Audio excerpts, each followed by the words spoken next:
Ladies and gents, how are you? Uh, Sorry for going a bit late tonight. I wish I had known there was no show with Trish tonight because I would have gone at 10:30. Um, it was a late night last night. I had a really late night. Ended up going out to we have a family member whose birthday is the day before Australia Day. So we always go out on the night before. And we had a late night, got some food, had some drinks, and we actually played trivia, and we had a huge table that we end up having to split in two. So we had oldies versus young people, and versus the rest of the place. And our table, the young people beat everyone in the whole the whole place. We won. We won the trivia night. So it was a good night. Yeah, you can see my voice is a bit croaky because I was yelling all last night and doing stuff. How is everyone in the chat? Andrew Says was here. Hey, Andrew. He says, Happy Australia Day. Thank you very much. It is Australia Day down here. Diane Marie says, I hope you celebrated Australia Day today. I celebrated last night. A little, we did it early. Danny Mitchell. Hey, Danny Mitchell, the chat celebrity. Woos is here. Happy Australia Day to you, my friend, my fellow Aussie. That's me. No, that's I was telling everyone. Uh, who else is here? Laura T. Hey, how are you? It is so good to see you. I'm so glad that you're feeling maybe a little bit better. And I hope the other Laura, the spelt the other way, WLAURA. I hope she's feeling better. I think she's still mad because I said her Baltimore Ravens could go away. I was only joking. Uh, Marilyn Landis is here. Who else is Peekaboo Cockatiel? Edjet. Hey, Edjet. How are you, my friend? All right. I guess that's it. Everyone else has decided not to come tonight. We got a lot of stories to go through. Heaps. We got a murder, a historic murder on Australia Day that I'm going to run you through. We've got 6 bodies found in the Mojave Desert. I was researching this when I got home last night from the uh, event. I was researching this until like 4 a.m. in the morning, really riveted by it, and I really wanted to find out more information about this. I have to tell you that someone alerted me to this, and it was Joe. Joe, thank you so much. Joe wrote in to me and alerted me that this happened yesterday. I appreciate that, Joe. And yeah, let's get started. I have heaps of stories, including an execution that was only hours ago denied an appeal, an 11th hour appeal. We will talk about that. Apparently, the person who's on death row was denied his 11th hour appeal. He will be put to death, unfortunately, or fortunately, whichever way you fall on the issue. But we will talk about the method of his execution, why that's such a interesting talking point, at least for this. And yeah, it's really sort of interesting, but is it cruel with the way they're going to do this? We'll have a look. All right, let me get set up. Hey, Nancy S. How are you? Marlene Clausen. Great to have you here. Let's start off with the bodies in the Mojave.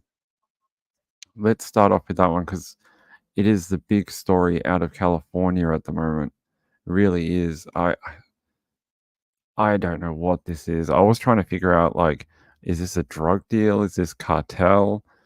Is this people smuggling? I was trying to figure it out, but I couldn't quite figure it out myself. But it says investigators confirmed 6 people who were found dead Tuesday evening near a minivan and SUV on a dirt road in the high desert of San Bernardino County were homicide victims. The San Bernardino Sheriff's Department said Thursday no arrests were made, but the investigation was ongoing with efforts being made to confirm the victims' identifications as well as next of kin notifications. It says around 8 p.m., deputies responded to an area near Highway 395 in El Mirage, about 35 miles east of Lancaster, for a wellness check where 6 people were found dead. The bodies were on or near a dirt road that remained closed off by yellow crime scene tape hours later. Not crime scene tape. There you go. Authorities initially said 5 bodies were at the scene, but a 6th was later located. Yeah, so apparently I'll explain that. When they originally got the call, it was quite late at night. They actually flew out there in a helicopter because of how remote it was. And The original 5 bodies were found close to the road, and some of them were even piled on top of each other. Looks like the killer even tried to light them on fire. People and media said that they could see charred flesh of these victims that were piled on top of each other. So they didn't find the sixth victim until later on when the sun came up and they could see further around the area. And they found a sixth person who it looked like they tried to run away. That's what it looks like. That's what the media was saying earlier. It looks like they had actually tried to run away and they were killed while they were trying to escape from the area. Really horrible story. It says details about their identities, including sex and age, were not immediately available. The bodies remained at the scene Wednesday morning, hours after their discovery. Two police vehicles were found at the scene. No, two vehicles were at the scene, a silver minivan and a dark blue SUV. So they had some of the photos you'll see in a minute. They had all these bullet holes through them. It looked like something out of a movie, like someone had been standing there with a machine gun and just mowed these vehicles down. Really brutal. So I will show you a video in a second. It's really horrific, and I don't know what we're going to find out about this. The other thing that I learnt last night, a woman arrived at the scene the next morning to talk to investigators, saying that she her husband didn't come home the night before, and she was worried that he was one of the victims. They actually led her into the crime scene, and they took her through. So, but no one knows exactly whether she was able to identify her missing husband, whether the police even let her try. Not sure, but she left about an hour later to return home, and she didn't speak to the media after that either. So this is really bizarre. We're gonna watch this video here. Yeah, they're saying here, he's like, you'll see a shot from an overhead helicopter, and there is just crime scene markers everywhere. Like it just 40 of them just scattered all over this dirt road. I've never seen so many before in a investigation. Like I've seen like 10 or 20 or something, but not just like all these little yellow markers everywhere. Really horrible crime. So let's have a look. Let's watch this developing story newscast by NBC. Now to a mystery in the Mojave. 6 people, 6 bodies found in a remote area of San Bernardino County today. Deputies were called to an area just off Highway 395 in El Mirage. They found those bodies along with 2 cars with bullet holes. NBC4's Anastasia Olmos live at the sheriff's station tonight with more on what we know so far. Anastasia?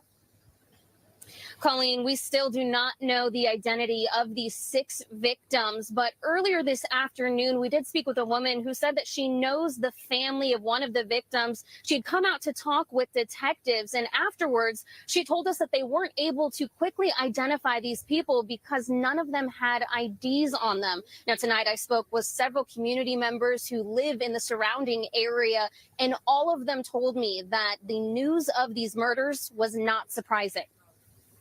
Pop, pop, pop, Al Switlick is describing the gunshots he's heard several times while sitting at a gas station off Highway 395 in Adelanto. In my area, my house has been hit by bullets. And this woman who lives in Adelanto did not want to go on camera, concerned for her safety, but tells me she was not shocked to hear deputies found 6 people dead just miles away in El Mirage.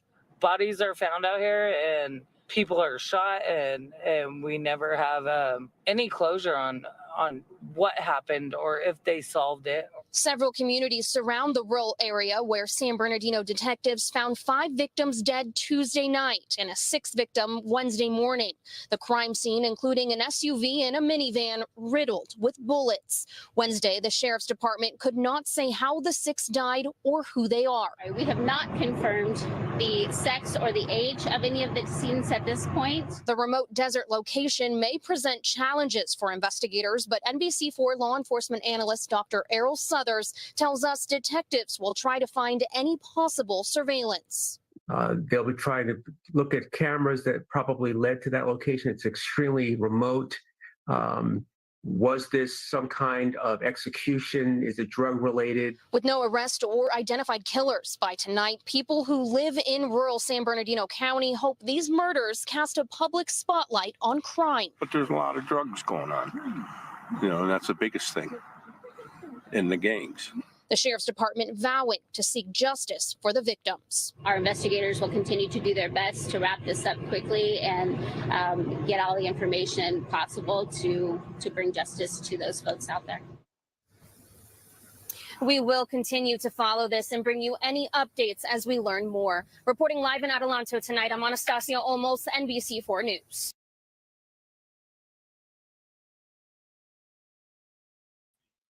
I don't know what to say.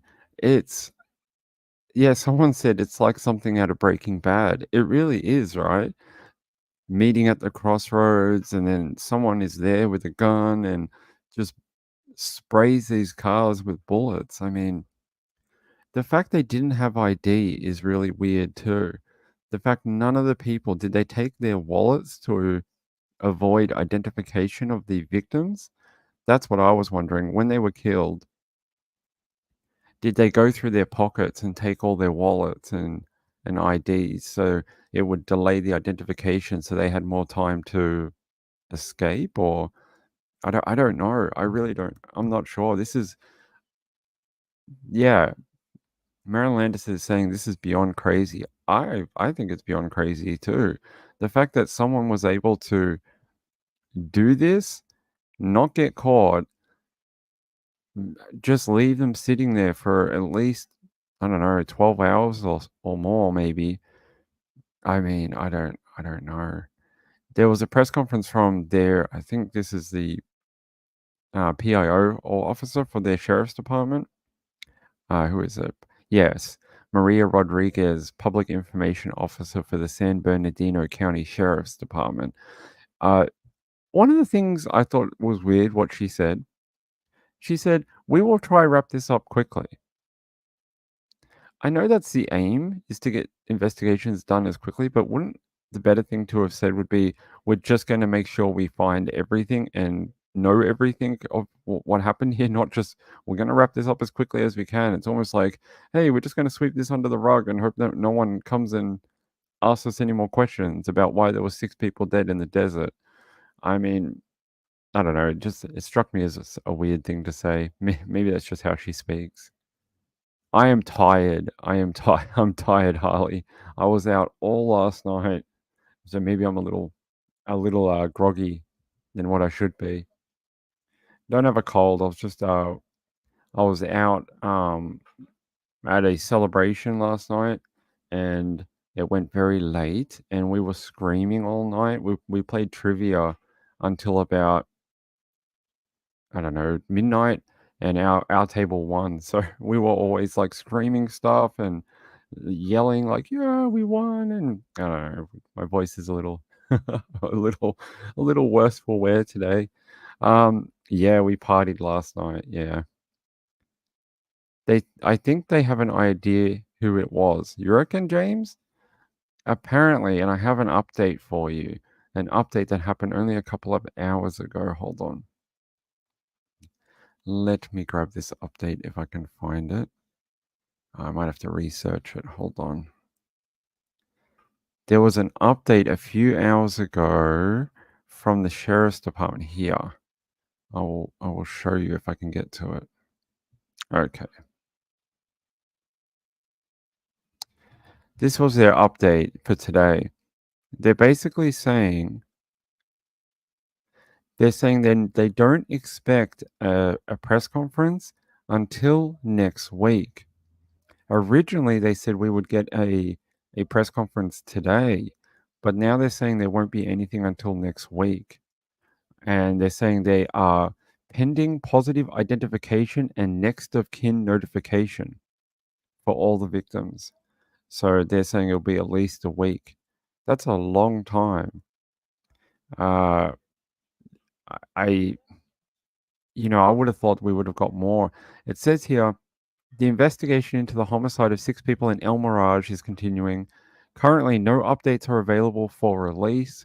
A press conference is expected to be announced next week. if further information becomes available. We thank the public and our media partners for their patience as we conduct a careful and thorough investigation to bring justice to the families of those affected. Are they not concerned about a threat or anything? Like a threat to Are they not concerned to like a threat to the public or anything like that? I mean, hey Joe. Hey Joe, this is the Joe that I'm going to point to him right here. Where is he? There. This is the Joe that sent in the story to me. Thanks, Joe. Appreciate it. Um yeah, I did say that at the start. Is it something to do with like cartel or people smuggling or something like that? But maybe it was something that was trying to get in. I don't know. James Avery says, I would say no ping. It seems we have I think everyone just doesn't know. So hopefully we find out eventually. Wu says Aussie, Aussie, Aussie. Oi, oi, oi. Yes, that is our battle cry for Australians. If you've ever heard it at a sporting event. So no updates expected until next week. I think they said if anything pertinent came, sort of came to light and they had to get it out to the public, there would be an update earlier than that. But at this stage, they're not expecting any updates until next week. I really don't know. I don't know what would cause someone to. James says, "I speak fluent PIO."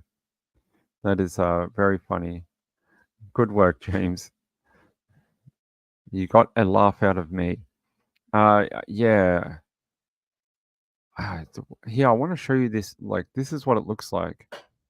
This is an overhead shot of the crime scene in the area. Look at that. It's like literally a crossroads. Wonder if we can. Yeah, there we go. Look at that. It's like it's like one drove from one direction and parked here. Oh no, one drove from south or north and parked there. One drove from the other direction and parked there, and they sort of met. That's exactly what it looks like with the white van and then the other car or truck here. It looks like they were both coming from opposite directions, maybe. And what took place? Was it a drug deal? I mean, that wouldn't surprise me. It sort of is something out of the movies, right? We'll meet on the crossroads and you have the cash and I'll have the drugs and we'll just swap them and then just keep driving in the opposite direction. I mean, maybe someone was playing out there in a drug fantasy. I'm not sure. Okay.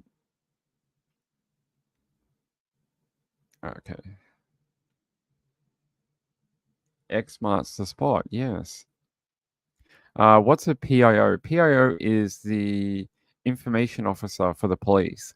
So often, when you get an update about a case, most of the time they'll come from a PIO, and so it's a public information officer, and that's normally the people who do the updates for different cases. Sometimes you'll get a sheriff for big updates or something like that.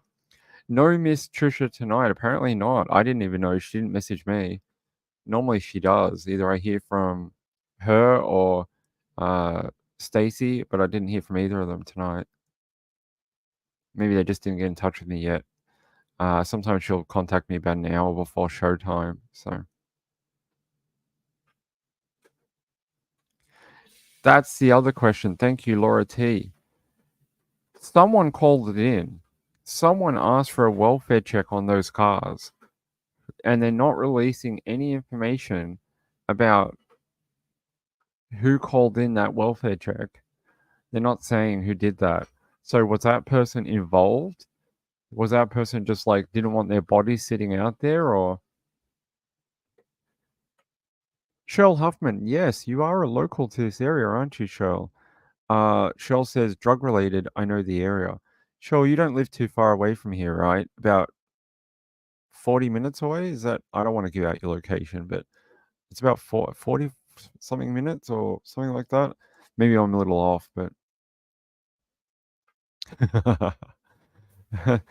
Dear Flight TJ says she's too busy delivering a baby in her front yard. Yeah. Oh no, here she goes.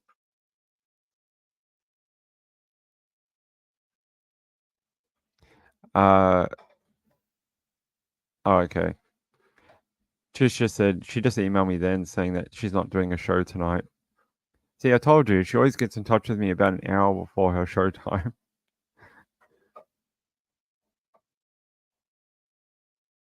From Southeast CA to Las Vegas. Sketchy area. Well, some of the people in the in that news clip that you heard, they said it's quite common. I mean, I know people go out to this area and do like shooting. They go out here to test their weapons and shoot guns. So I know that's probably why a lot of people hear gunshots out here.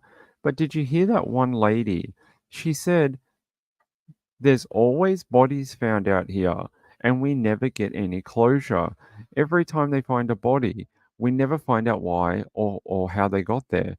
And I found that really interesting from a local that she was basically like, "Oh, I'm sick of the dead bodies showing up and we never getting an update."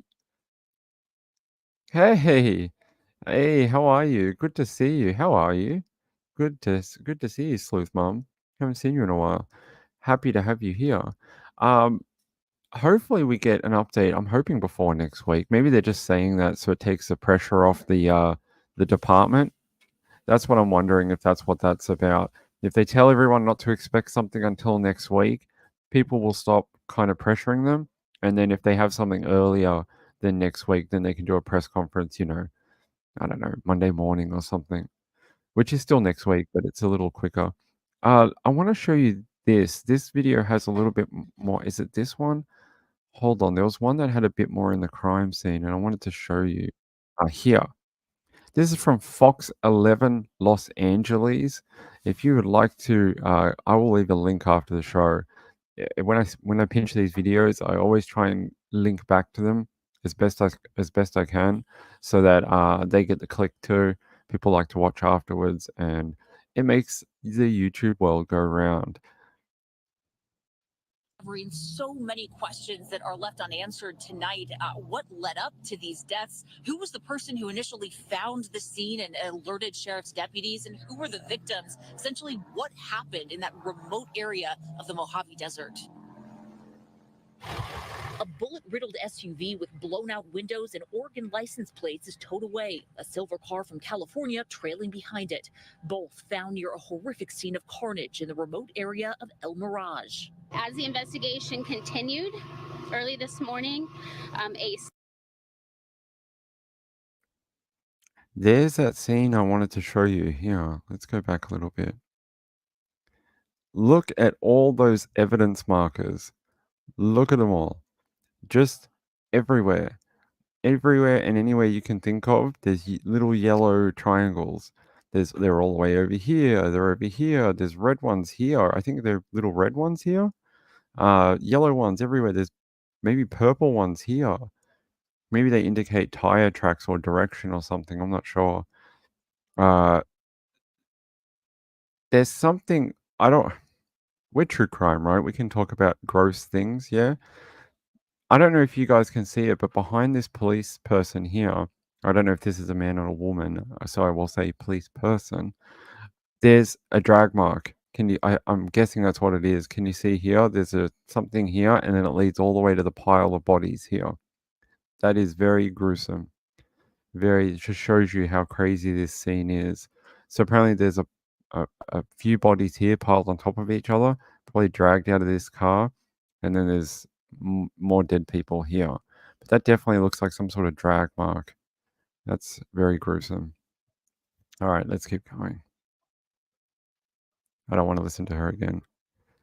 Yeah, look at that. There's more. Look at that car. There's nothing left of it. They just shot straight into it. You can just tell, like, all the windows were out. There's bullet holes all throughout this glass. Millions of crime scene markers you can see. They really just, it's like someone just stood from a distance and just fired at these cars. That's what it looks like. Is that, I don't know if that's a police person in there taking photos or something, but is that a shoe? Is that a shoe there? I don't know what that is, but More dead bodies than crime scene. All right. Deputies were called to the remote area off a dirt road near Highway 395 for a wellness check around 8:15 Tuesday. This sped up video from Skyfox shows just how isolated the area is, some 40 miles northwest of San Bernardino, surrounded only by sagebrush and Joshua trees. As the sun set Wednesday, several adults and a young child arrived at the scene, claiming to recognize one of the cars. Deputies escorted them in. They did not speak with media. People living in the surrounding communities are still processing the news. It was surprising. I've living down here in Old Adelanto on this side, on the west side of 395. It's fairly quiet. There's nothing out there, so I'm surprised even somebody got a call about it. Thing you guys are asking about is probably the worst thing we've ever heard of in our 50 years of being out there total. Investigators stayed on the scene into the night, trying to find answers. It's going to be heartbreaking no matter what the situation is, what they discover out there as far as the circumstances surrounding it. So our investigators will continue to do their best to wrap this up quickly. And authorities haven't released any information on the ages or the genders of the victims. Still so many questions here tonight. And authorities are asking for the public's help if you have any information on what happened or what. Alex and Christine, detect.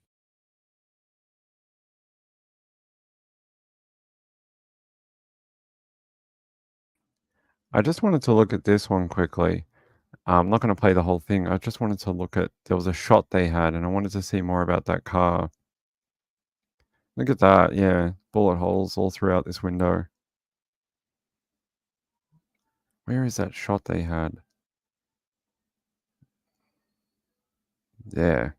Yeah, that's definitely what that is. There you go. That's that drag mark. Yeah, trigger warning. But we talk about true crime, death, yucky things. It's just what it is. That is definitely a drag mark. Horrible. Horrible, horrible. What these people went through. I mean, I don't know what they were doing out here, but they probably possibly didn't deserve to, I mean, no one deserves to be murdered, right? It doesn't matter what situation it is. That's a stupid thing to say, Ping. What are you saying? I just mean it's hot. I mean, I would hate to be driving out here and then someone just opens fire. So I don't know what happened. I've heard people speculating that it was cartel related, that it was some sort of drug deal. Some people said it's something to do with people smuggling. Other people said it's just a random killing. And I was like, random killing of 6 people? I don't know. Yeah, Cheryl reckons it's drugs. I know that's the common theme that a lot of people online were saying that it is. Yeah, maybe that's what it is. Maybe they'll find out. Yeah, that's what got me, right? The flag markers, they're everywhere. There's literally maybe 50 of them on that crime scene. And there's probably more out where they found the 6th body, because there's a 6th body was found further off into the, like, off the road. It wasn't in the road area. And I heard a commentary last night from another news channel. They said they believed they were trying to run away when they were killed. So someone tried to escape and they were murdered. Hey, Kim. Kim says, "Hi, everyone. Happy Australia Day, Ping. And to my fellow Aussies, have a great day." Thank you, Kim. Happy Australia Day to you too. To this great country of ours, Australia. It is a great country, no matter its issues. We all love it here, and we're proud of our country. Even though we have a checkered history, I think we all try to do our best to get along and do right by each other. And to me, that's the spirit of Australia Day, is to try do the best you can for your fellow Australian and live the best life you possibly can. Yeah, Sleuth Mom, it's great to have you here. Oh, yeah, I didn't think of that, Joe. There's a license plate on the vehicle. Maybe they could track the owner. I'm sure maybe that's probably the first thing they did. Do you reckon they called in a tag? Like, as soon as they got there and they saw the car, they called in the tags on both vehicles. I think police know way more than what they're letting on. They must. Unless these are stolen vehicles where the owner is someone, but they're not involved in this crime scene, then that would make it much harder to find out who these people are. But if it is owned by the people who are unfortunately dead, then it should be a very quick exercise to find out at least who some of these people are, right? Some people didn't come home last night, and there must be people who are missing 6 people. So, if we get more updates on this, I will definitely let you know. This is a crazy story. I heard one of the police officers say in his 20 years of being a police officer in this area, he had never seen something like this. He said he'd seen murders out in the desert before, but nothing to this scale. So, all right. I don't want people to get grossed out, so we're going to move on to this, to something worse. It says, how nitrogen gas kills, untested execution method that's too cruel for animals will be used tomorrow on Alabama hitman in world first. So it says Kenneth Smith, 58, will be executed with pure nitrogen this week in Alabama. It says it's never been performed in humans and will cause him to suffocate. It shows you the picture here of how it works and how it shuts down your organs and stuff, and it replaces oxygen in your blood. Here is Mr. Smith. He was convicted of the 1988 murder for hire of Elizabeth Sennett on behalf of her preacher husband. So he tried to kill someone's wife. So it says the new execution will be performed between 2 a.m. Thursday and 6 a.m. Friday, during which legal teams have a chance to log a last-minute appeal. He has submitted an 11th hour request for mercy, but I have a breaking update on this right now. Supreme Court denies Kenneth Smith's 11-hour appeal to halt Alabama execution. He will be executed tonight. So I think within hours, if not already. 57 minutes ago, they denied his last minute and last appeal against his execution. I'm guessing they're going to put him to death sometime tonight. They said between, 2 a.m. and 6 a.m. Friday morning, right? Let's see. 2 a.m. Thursday and 6 a.m. Friday. So it's 9:42 Eastern. So sometime in the next 8 hours, they have to execute him. That's what it says on his court death warrant, that he must be executed by 6 a.m. Friday, I guess. And there will be an execution tonight in Alabama. I'm trying to find a bit more information about this for you. But yeah, they definitely denied his last minute appeal. He appealed it based on the execution method, saying that it was not humane and that it had not been tested out on humans before, and that should warrant him a stay of execution. But they said in November 2022, Smith survived his first painful botched execution by lethal injection when officials struggled to insert a line into his system. After that, he favored the nitrous gas method. Since then, his attorneys have sought to block the execution due to risks he'll suffocate on his own vomit or be left in a vegetative state. So I don't know. I don't have an opinion one way or the other, but I thought this was interesting that, you know, they're going to use this new method on him, unfortunately. I don't know which method is the best. I have no idea whether it's the old Sparky method or lethal injection, which has been screwed up a few times. We've seen in the media over the years. Lindy says it's cruel. He will feel air starvation.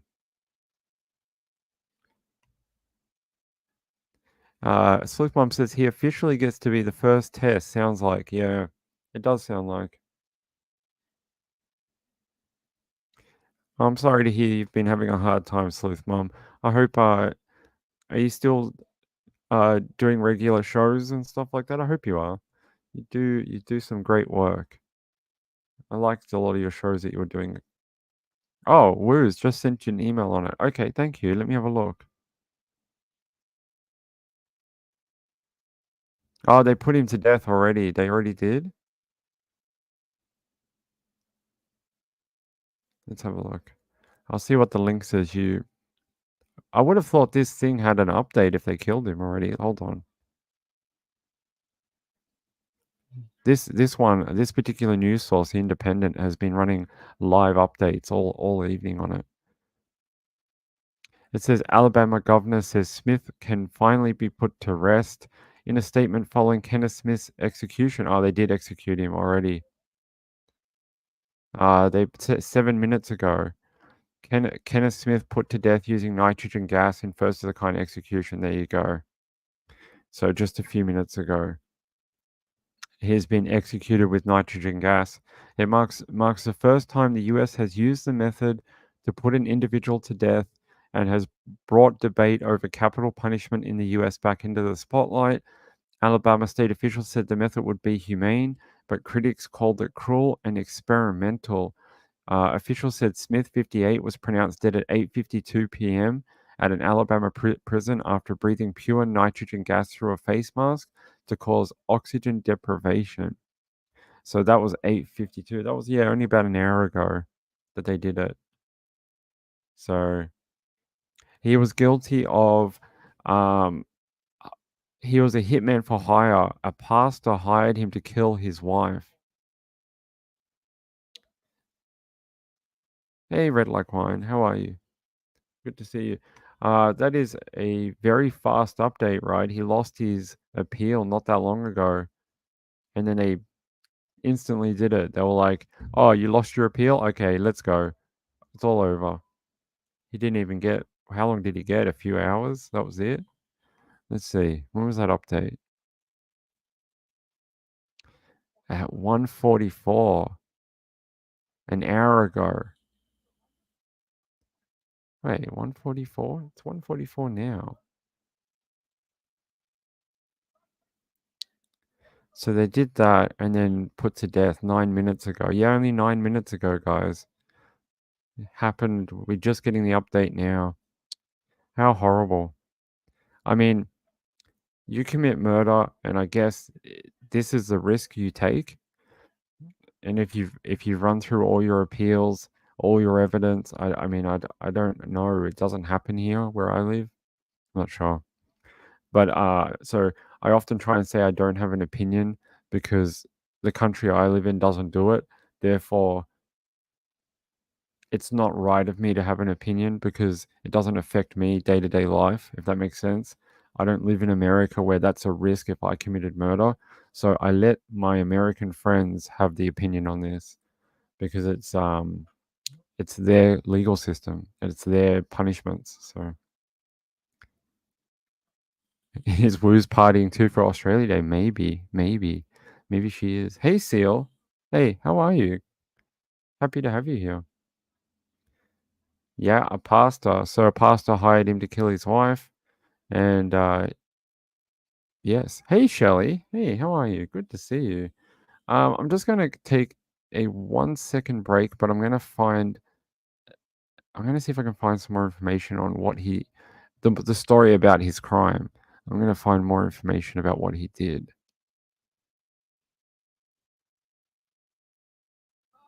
Yeah, those updates are coming actually thick and fast now, actually. Just this happened sort of while we're on the air.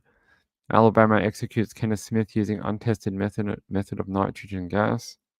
Alabama has carried out the first execution of a death row inmate in the U.S. using nitrogen gas, an untested procedure which the prisoner's lawyers had argued amounted to a form of cruel and unusual punishment banned under the U.S. Constitution. He was pronounced dead at 8:25 p.m. I'm trying to find out more about his crime and more about whether that family were in attendance. It says Smith was convicted of the 1988 murder for hire of a pastor's wife, Elizabeth Sennett. He and another man were each allegedly paid $1,000 to kill her by Charles Sennett, a minister in the Church of Christ who went on to take his own life after suspicion fell on him. Okay. So a pastor paid two men $1,000 each to kill his wife. When they did so, and then they figured out, oh, it was probably the husband. He took his own life to leave the other people to take the rap and then be executed by, gas, at least one of them, years later. Shows you what type of man that husband was, right? Selfish man to do that and then leave two humans here to basically, clean up your mess. I mean, they're each equally, responsible. They killed the woman. Give me 1 second. I've got someone here asking a question.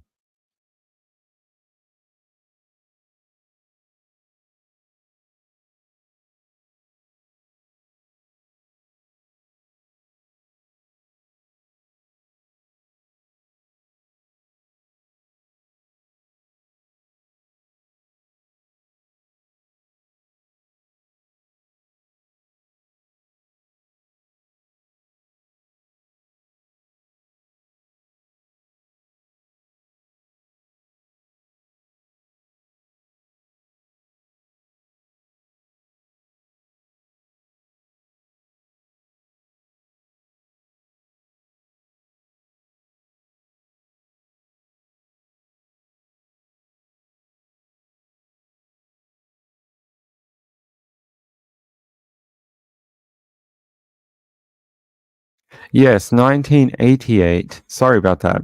Did I say 1998? I'm sorry I had to go for a second. Mrs. Ping tried to get into the back room and the handle fell off. She couldn't get into the room because the little bar fell out, so the handle just spins. So we have to fix that. Only $1,000. Yeah, pretty low cost for a hit, right? I'm not sure even in 1988 that is a lot of money. Oh, thank you. That's really awesome. Thank you very much. Whoever subscribed, I appreciate it. 620. Wow. You guys are amazing. Thank you so much. I'm glad people are enjoying the channel. It really means a lot. We put a lot of time and effort into it. Well, I do. I'm the only one here anymore. I keep saying we, but it's so because I'm used to being on Trisha's channel, and it's like 5 of us that do stuff. 36 years ago. It's a long time, right? He got 36 years more than that wife ever got. So maybe he had enough. If that's your opinion, I get it. He had 36 more years on this earth than that poor woman who was murdered by her husband in a hit for a hit killing. Maybe he got 36 extra years on this earth. Got to see different monumental occasions. Even in prison, he got to see worldwide things happen, different milestones he got to see the year 2000. She didn't. He got to see the new millennium. So, I mean, maybe he was lucky in the end, even though he was put to death like that. I would consider an extra 36 years on this earth a blessing. They could have killed him years ago. So maybe he, was a bit lucky. Okay. Would you guys like to know a little bit of history about Australia Day and a notorious murder that happened on Australia Day? A little bit of Australian historical history. I think that would be interesting considering today is Australia Day. So I'm going to talk to you about one of Australia's worst serial killers. And a lot of people don't know about him because he was a killer on the west coast of Australia. A lot of things that happen in Perth don't tend to translate to the east coast. It's sort of, I guess in America, you guys might have something similar where I'm not sure which one it is, whether it's the west coast or the east coast, whichever one has the stronger. I think it's the East Coast, right? Is it the East Coast in America, like New York and that tends to get more like the media coverage and big things that happen? Well, it's similar here. In Perth, things that happen over there just don't tend to get brought over to the East Coast. But this man translated all boundaries of Australia with his crimes. So we're gonna read a little bit about him. They actually produced a documentary on this man.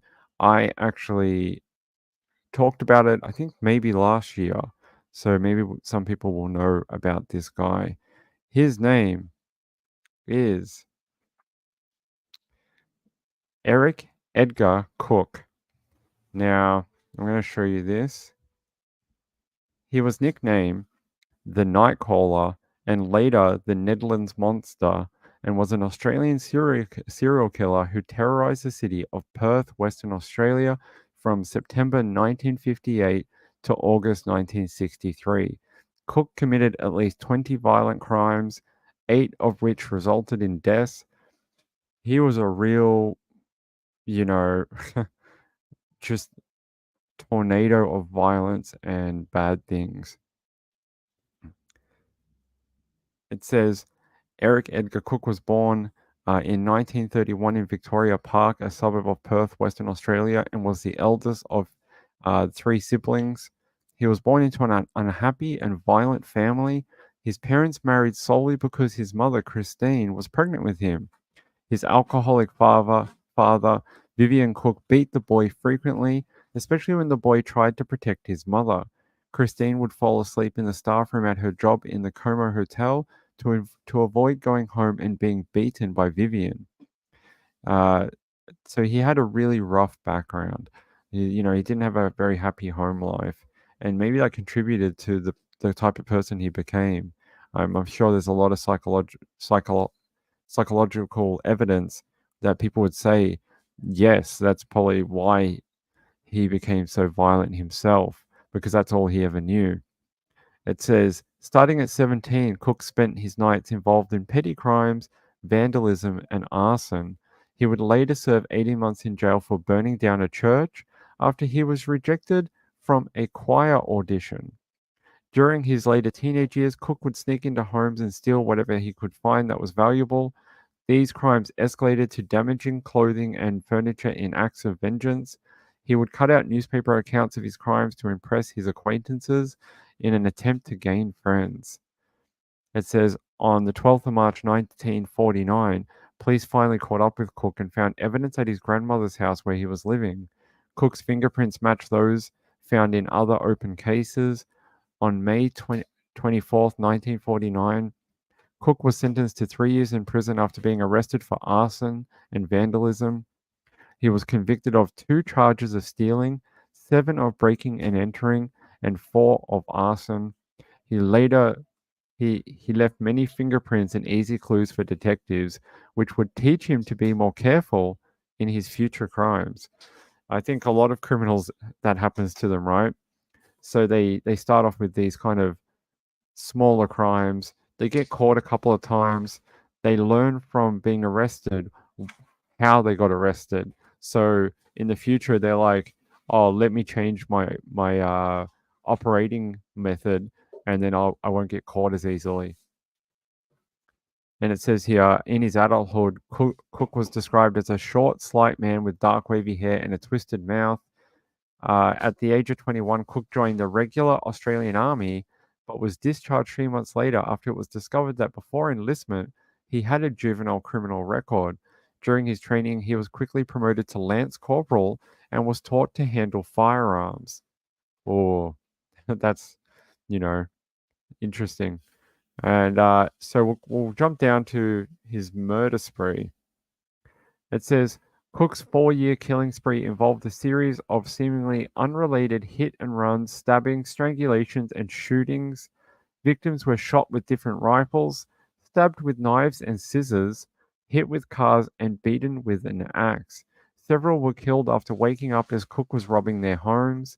Two were shot while sleeping without their homes being disturbed, and one was shot after answering the doorbell. And he also stabbed one victim. He said after stabbing one victim, Cook got a lemonade from the refrigerator and sat on the veranda drinking it. One victim was strangled to death with the cord from a bedside lamp, after which Cook, sexually assaulted the corpse, disrobed, and dragged it to a neighbor's lawn, then sexually penetrated it with an empty whiskey bottle, and then left the bottle cradled in the victim's arms. Sorry, that's a trigger warning. He was a brutal man, and even more so to his victims. So the reason I'm telling you about this is some of his crimes occurred on Australia Day, and it says down here, Cook began confessing to his many crimes, including 8 murders, 14 attempted murders.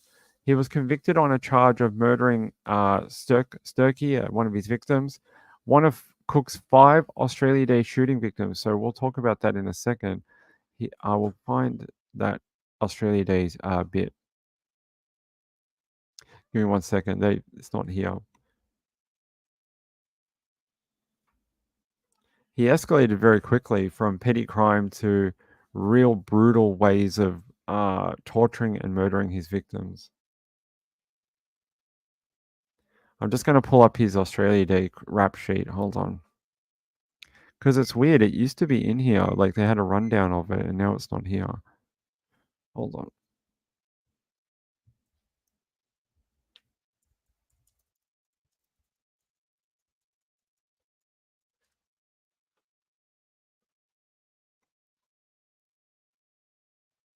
Yeah, I'll use this article.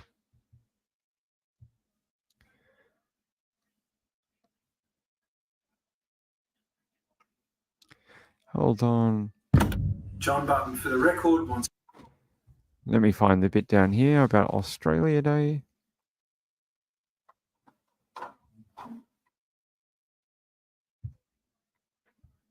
There's another photo of him. One of the.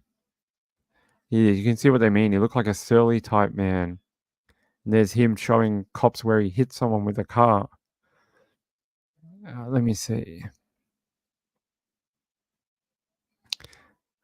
Here. It says, rising fear turned to outright terror on Australia Day 1963 when a gunman shot 5 people, killing 2, in a string of random attacks across Perth. Before his own execution in 1964, Cook confessed to all 8 murders and 250 burglaries. Despite spilling everything to WA police, Mr. Button and Mr. Beamish remained in prison for years. It was journalist Estelle Blackburn whose intrepid foot-slogging work uncovered the miscarriage of justice and police corruption that led to both men being freed. Yeah, so there was people that they actually arrested, I'm pretty sure, for crimes that actually Cook committed. It wasn't actually them, it was Cook. And they wrote a book about it. This is not the long version. I'm sorry, guys. There was a long bit about the Australia Day. But yeah, he shot so many people, killed them. He was like a tornado of death. That's the way I explain it. And he was the last. I want to say was he the last guy to be executed in Australia? I want to say that's the. Give me 1 second.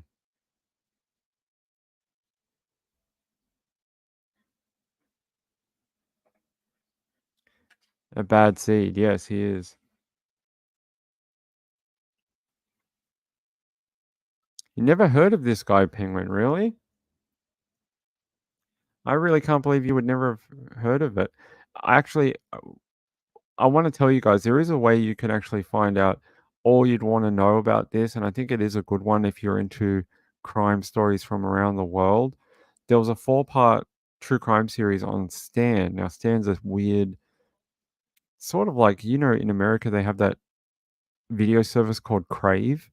Sort of similar to that in Australia. It's called Stan, but I think it's released on some service in America and the UK. They had a documentary called After the Night, a 4-part true crime series, and it goes through everything this guy had done, the entire investigation into him. And if you would like to see something from, the 1960s and how Australia looked and how the police operated back then, which was a big eye-opener to me. They were very different from what I think of policing today, and I'm sure that's just because of the era that it was in, but it was a bit of eye-opening just to the way they did things back then. Like, they would swear along with the, criminals, and they would use some very rough language, like language that even makes me blush, and I'm an Australian. Like, they were saying some pretty, like, he sexually assaulted some of his victims, right? And some of the language they used in regards to that is, I think some people would find horrific today.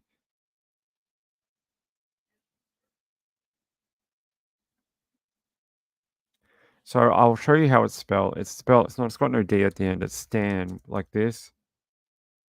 And the series is called After the Night.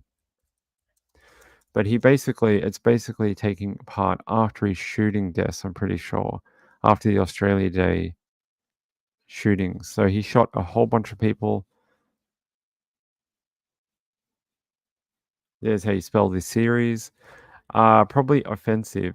Yeah, I would consider it offensive, and I'm Australian, and we swear and say C words. And hey, Robbie, how are you?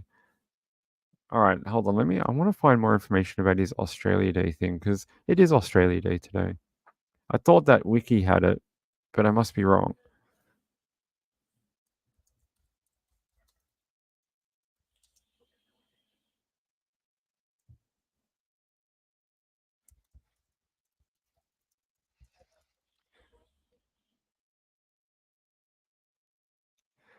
Eric Edgar Cook.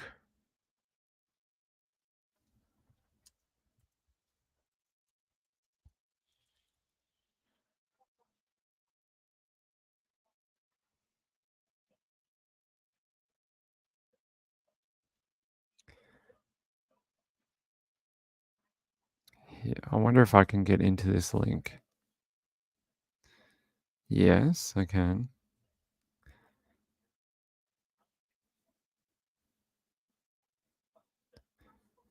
See, it says here,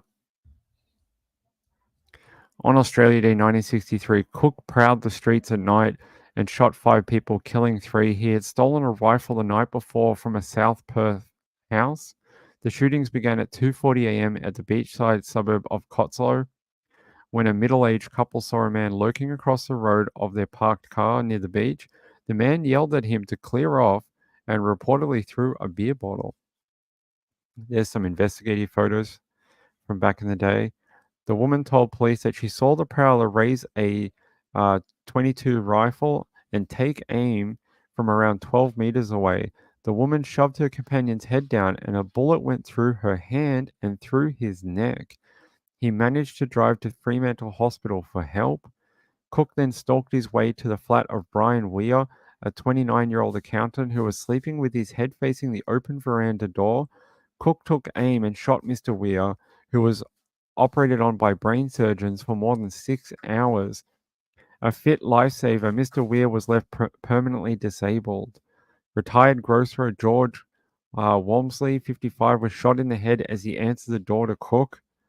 Mr. Walmsley and his wife and 21-year-old daughter were woken by Cook, who rang the doorbell of their Netherlands home about 3 a.m. His wife and daughter found him unconscious at the front door with a bullet wound in the center of his forehead. He was just brutal. The next victim of Cook's rampage was 19-year-old John Sturkey, an agricultural science student and Queen's Scout, who was shot as he slept on the veranda of a boarding house. So you'll hear this a couple of times, people sleeping either right at windows or on the veranda.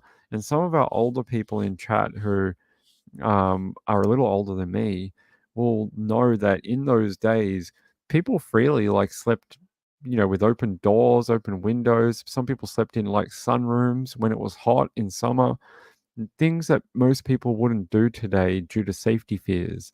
But back then, they would have done that. And that was one of the things with this series of murders on Australia Day. They say it took innocence away, and that people stopped doing things like that, stopped sleeping outside on hot nights, and stopped leaving as many windows open and stopped leaving things more unlocked and things like that. We've all heard that phrase before in true crime, but apparently that really did take away the feeling of safety for people in this region. And it says, yeah, he shot him as he slept on the veranda of the boarding house. A fellow lodger reported as Pauline Fenton called police after she woke to the sounds of Mr. Sturkey's moans. Miss Fenton told police she thought her housemate was having a bad dream. The city was in fear. Police urged residents to lock their doors and cars as they searched for the gunman. Weeks later, he was responsible for the strangulation murder of social worker Constance Madrill, 24, in February 1963, just weeks after his shooting spree. He was a real monster. There he is telling the police. We've seen that photo. And then it says several months later, after Australia Day, he struck again. August that year, 18-year-old student Shirley McLeod was killed by a single shot to the head while babysitting at Dalkeith. I'm probably saying that wrong. Sorry, Perth friends. Cook was arrested less than a month later on September 2nd when he tried to recover a rifle he had hidden in the bushes in a suburban street in Mount Pleasant. A few weeks earlier, police got their best lead on the crimes when an elderly couple found the rifle as they stopped to pick some flowers. The police substituted the rifle and lay in wait for the shooter to come and collect it. There you go. That's how they caught him. So he would leave weapons in places to later go and grab them and continue his killing, and it led to him being arrested. I don't know if that's smart or not smart, but either way, it led to his arrest, and the shooting stopped. But yeah, Australia Day, 1963 was broken by gunshots. Very, very brutal guy. Like a man just answered the door and he shot him in the forehead. And then another guy was sleeping on the veranda and he just took aim and blew his brains out. Like for no reason. It's not like he was stealing anything. He just did it. So there you go. A little bit of Australian history about Australia Day and the crimes that have happened. I thought you all might find that interesting. If you like it, go watch the documentary. Go watch the documentary After the Night. I think it's very, very, very good documentary. Laura Thomas is not available to me. Oh, really? Hold on, let me have a look.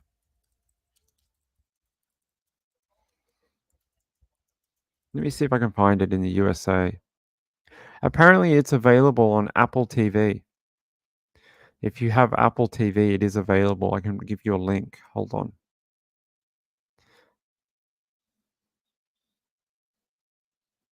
I put a link in chat to Apple TV for our friends who would like to watch it. I don't know if that's only coming up because I'm Australian, but give it a look. Hopefully you can watch it. It is a great documentary. I don't even like historical documentaries. They're not something I'm a big fan of. And I loved it. I was so riveted by seeing Australia in the 1960s and how the cops worked back then. And it was very, very good. Hey, Lux. That was very interesting, Ping. He sounds like a true monster. I think a lot of people need to know more about him. He really was just, like I said, a tornado of violence throughout his whole life. And I'm pretty sure he was the last person to be executed. It says he was actually, so Australia doesn't have capital punishment anymore, right? We know that. So, but Cook was actually sentenced to death by hanging. And despite having grounds for an appeal, he ordered his lawyers not to apply, claiming that he deserved to pay for what he'd done. After 30 months in New Division, Cook was hanged at 8 a.m. on October 26, 1964, in Fremantle Prison. 10 minutes after this, 10 minutes before the sentence was carried out, Cook swore on the Bible that he never killed Brewer and Anderson, and claims which had previously been rejected because other people had already been convicted of those murders. Cook was the last person to be hanged in the state of Western Australia. He was buried in Fremantle Cemetery above the remains of child killer Martha Rendell, who in 1909 was the last woman to be hanged in Fremantle Prison. So he was the very last guy to be hung for any crime in Western Australia. So I think you can see, apparently, this is his grave plot here, 409. It's unmarked basically. There is no other headstone or anything like that. Just a patch of ground where they put them, and he's buried on top of other people too. Like I just read, a female killer, the last woman to be hung, and then he on top of her as the last man to be hung in Western Australia.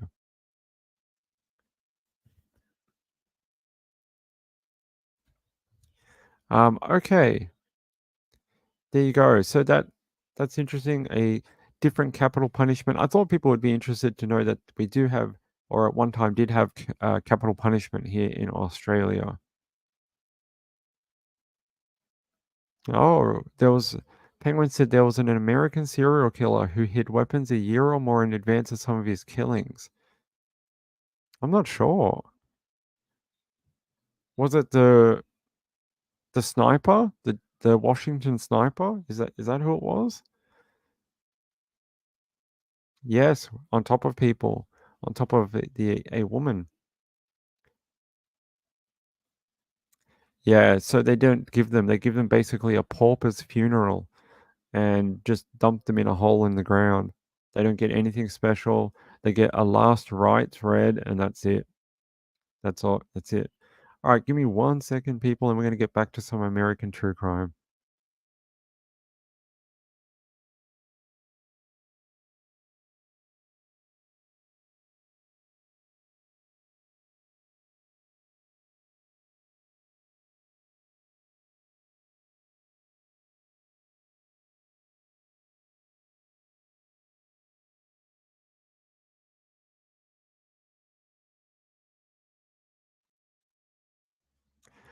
Seal says, so now Australia has life in prison. Yes, so normally the biggest sentence you can get here now is life without parole. So you can basically spend your entire life in prison. We don't have any capital punishment here anymore. There is no death sentence here. Yeah, on another body. Yep.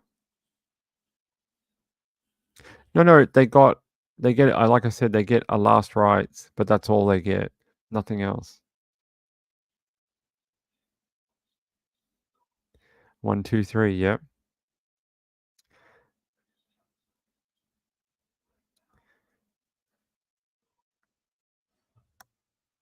Hey, how are you? Good to see you, Trish. All right, we're gonna pull up another crime. Another crime. Hold on. We have more things to do. I have an update on the body in the freezer in New York. Would you like to know more about it? I'm going to tell you about it in just a second.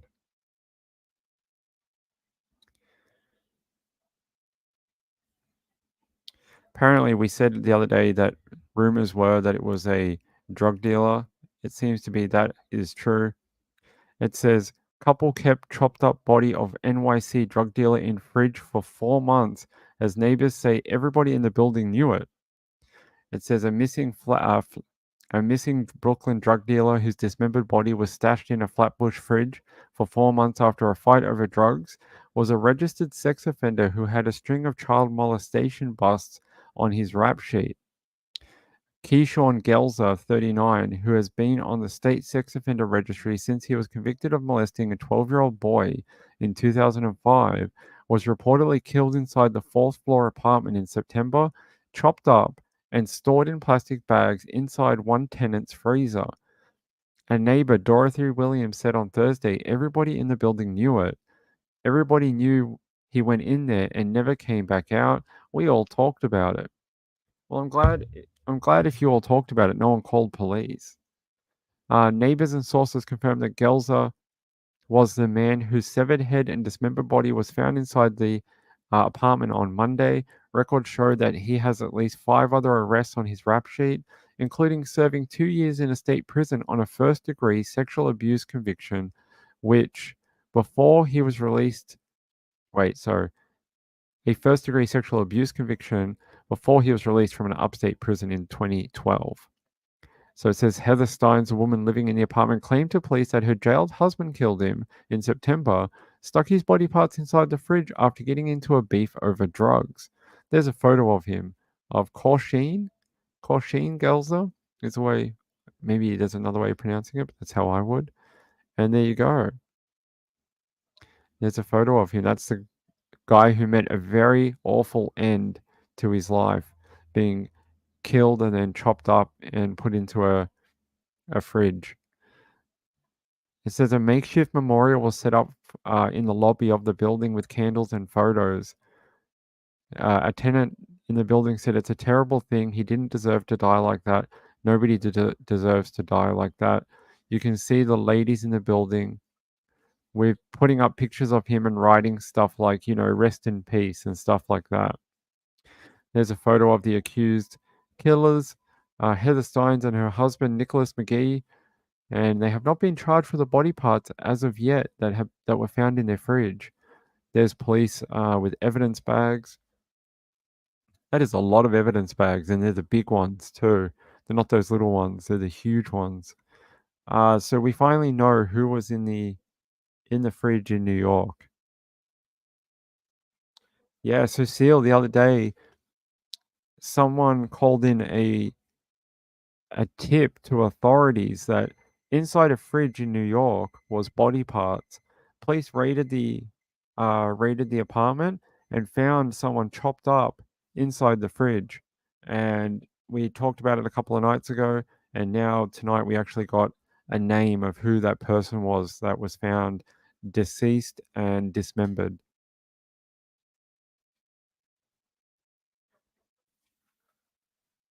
September's a long time away for that body to have been sitting there, especially when people apparently in the apartment block all knew. They all saying they all knew, then how come nobody called in police? If you cared about that guy so much, like they all say, not one person called to police to say, maybe you should check out this couple. Maybe you should go and have a talk to them and have a look around their apartment. It took until January 2024 for someone to finally call in a tip to police. Marilyn Landis said he was a bad dude. Israel Keys hid weapons. I did good. I didn't know that one, Penguin. That's good trivia. I had no idea.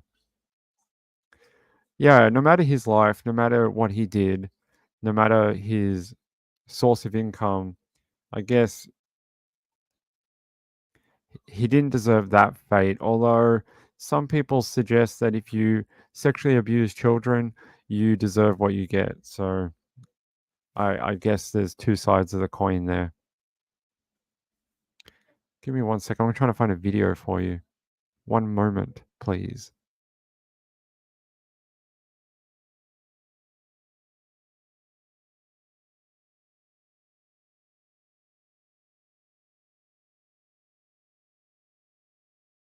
I can't seem to find one.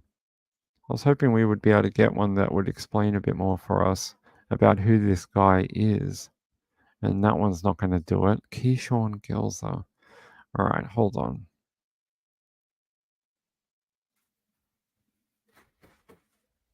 I might have to search the woman, Heather Steins.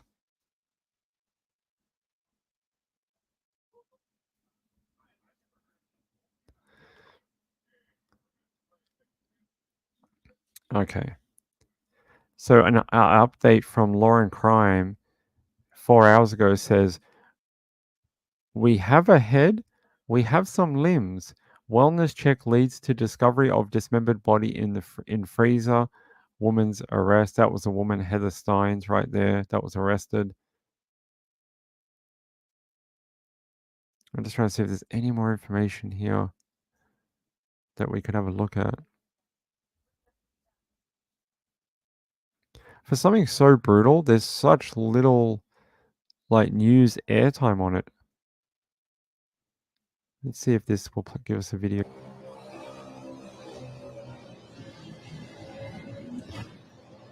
That quality is terrible. Why is it so pixelated? There we go. That's the apartment block. We had a look at this the other day. Police crime scene unit. I don't know this area, although Clan Dad made fun of me for saying this area was high drug use. Clan Dad, how you going? Good to see you.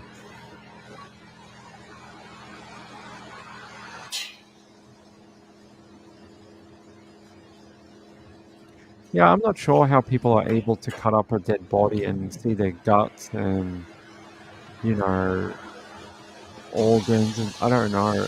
I couldn't do it. Hey, Marjorie, how are you? Marjorie says, I served on my county grand jury, and what struck me most was that a great majority of victims of violence were those who also led violent or criminal lifestyles. An eye-opener. Thank you, Marjorie, for that insight. I appreciate it.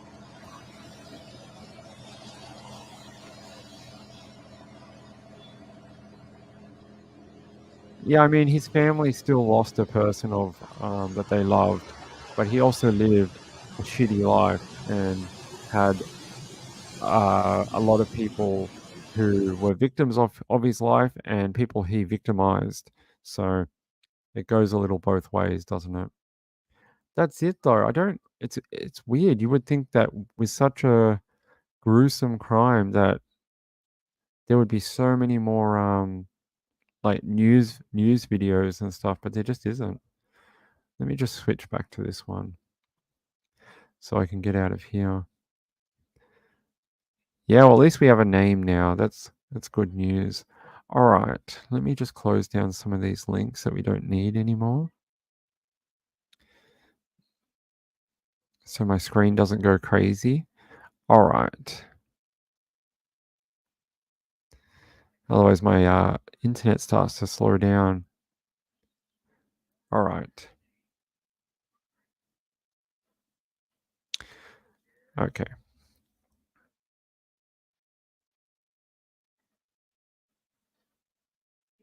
I don't know what you guys are talking about. Harley62 says, good old beef veggie pies. Oh, at least the woman wasn't baking pies. Oh, I like the, yes. Very funny. Very funny. All right. You guys want another crime for tonight? I can give you another crime. Let's see what we've got. Oh, don't do that. There we go. Is there anything else on the three people? Yeah, last night we spoke about the three men found dead in the backyard of a Missouri house after the Kansas City Chiefs game, but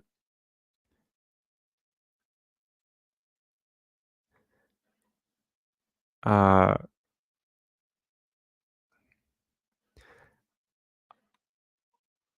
I want to see if last night we spoke about a teen murderer, 17 years old, who escaped from a medical facility, and I want to see if we can get an update on him. His name is Shane Pryor, and I want to know if he's been caught. Let's see if we've got an update on Shane Pryor, or if anyone from the area of Philadelphia knows if he was caught or not. Let me know.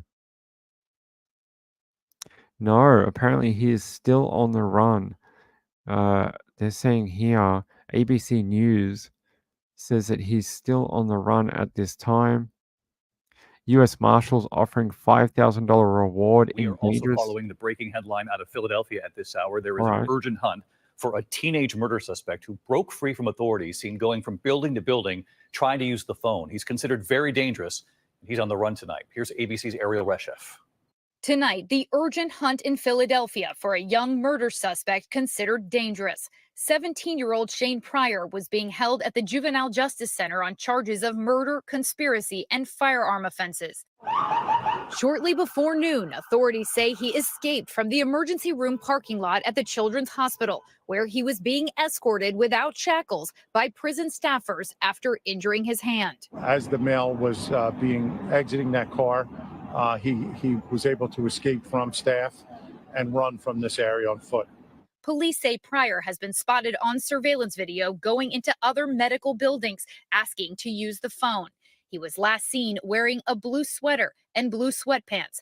They say he's about 5'7" with braids in his hair. We're searching the buildings. We have not found the individual yet. We are looking in parking garages, which are very, very large. In this case, we need the public's help. David, authorities say that Pryor did not have any weapons on him at the time of his escape. He's been held since he was 14 years old, awaiting trial. David? Ariel Reshef on the hunt in Philadelphia tonight. Ariel, thank you. We are also following the breaking headline. So apparently we learnt that he killed a woman in an alleyway after propositioning her for sex at 14 years old. And he's been held in detention ever since. He's 17 now. So 3 years, around 2.5, 3 years in custody. Yeah, so there's a $5,000 reward out. If you've seen him, call it in. He's still on the run as of this evening. The articles came out just a couple of hours ago saying he's still out there. And yeah. Also, I'd like to thank a couple of people. I'd like to thank Sean. Sean, that's very interesting about that documentary or movie you just talked about. That my friend just found out his uncle was a murderer in Australia. He wasn't caught, but when he died, his son made a movie about it. It just aired on ABC TV. Revenge is Part 2. I'll have to look that up, but if anyone else would like to watch it, I think that's very interesting. What a weird thing to find out about his uncle, right? Very strange. But Diamond Heart, I'm very glad that you are off work. That's really awesome. Have a great weekend and time off. Sleep in a little bit. I would like to thank a couple of people. I'd like to thank my friend Tara Cobb. Tara, thank you so much for sending that donation in yesterday after the show. I very much appreciate it. But please check your emails. There's something there for you. And Sean the Sheep, thank you for sending in that donation this evening. It really, really helps and means a lot to me. So I appreciate it. Your support of the channel is much appreciated. All right. Let's try to get another story. Interesting update from him though. Oh yes, they say the 17-year-old may be traveling in a car with PA tags ZTS 0503, and they're saying tips can be called into 1877 wanted 2. So you can call that in if you see him anywhere. So apparently the US Marshal Services are involved in looking for him still. I'll check out the Marshal Service of Philadelphia. No, they're still asking for... Oh, they got a video. Let's watch a video. Here he is. Here he is at the medical facility. How is he able to walk around so freely? Is it supposed to be like a secure facility or is that just him escaping? He's already out of custody.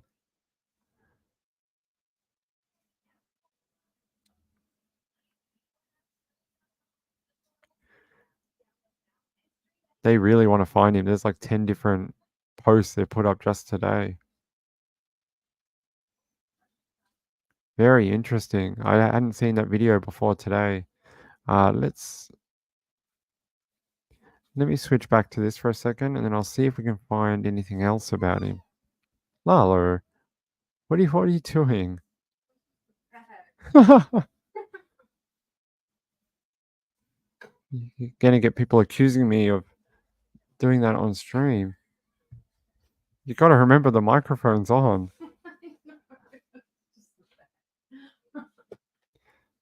Oh, yeah. See, this is what happens when everyone's home, when I try to do live shows. All right. Let me try and... They had an update on him. It's here. 7 hours ago, 6 hours ago.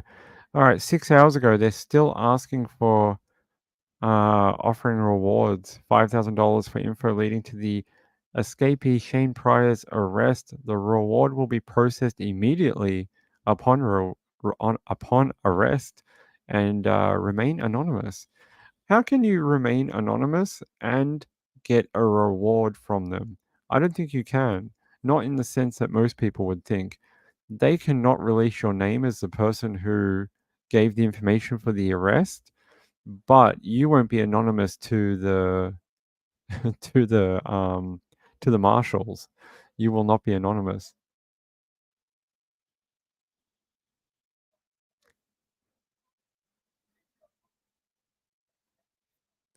Yeah. She's around. She's around. She says hello. Yeah, if you want $5,000, you get him handed in.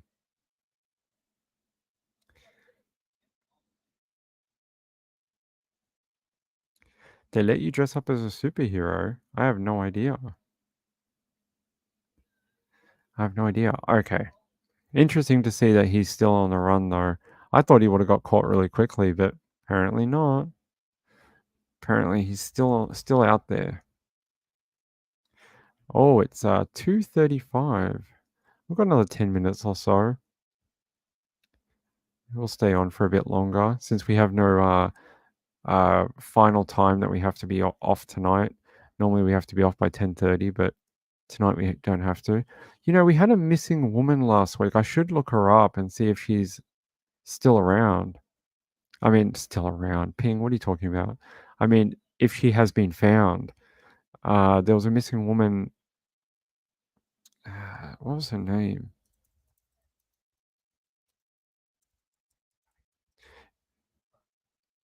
No. Yeah, Zoe Penrod. We spoke about Zoe last week, and I want to see if there's any. They still haven't found her. Oh my god, how is that? How is that possible? Where is she? They still haven't found Zoe Penrod. We spoke about her last week. She was last seen in a bathrobe. Here's the sort of screen grab of her right here. Oh, you guys can't see that. Right here. This was one of the last sightings of her wearing a bathrobe just walking around near her home. And this is a photo of her, Zoe. She'd been suffering from postpartum depression at the time and maybe postpartum psychosis. She apparently had been hearing voices telling her to go outside, and she said the voices were very persuasive for her. This poor lady, last seen on New Year's Eve, almost a month ago. So they still haven't found her. Oh no. She has a little baby too. She just had a little baby and that baby must be missing its mum so badly. So badly. I was hoping that when I researched this we might have seen that they'd found her holed up somewhere and she was going to make it home after getting some help at a hospital, but oh, that's very sad. Her husband must be beside himself.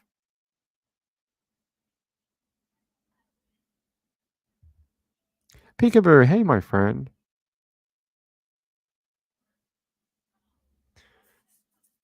Is that the Florida shooter from a couple of years ago? Is that the Mason school in Florida? Yeah, very tragic. I definitely psychosis. The baby must be missing its mum though. Very, very sad. Oh, is it an Amber Alert, Laurie? Is there an Amber Alert out for that? 2 missing girls.